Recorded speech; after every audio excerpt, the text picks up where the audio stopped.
Welcome to How to Guide. In this tutorial, we're gonna look at how to fade an image using Canva. Now let's begin. I already have a picture uploaded here. I'm just gonna remove the background.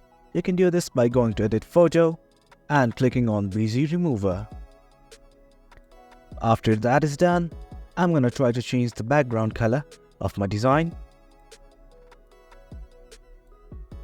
Again, click on Elements and search for Gradient.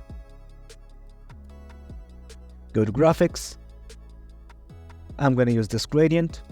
Simply click and drag.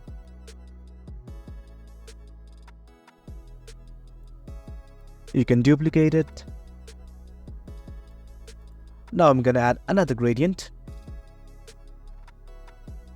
Change its color to white. Change the aspect ratio. And then right click, layers, and send back. Well guys, this is how you fade an image using Canva.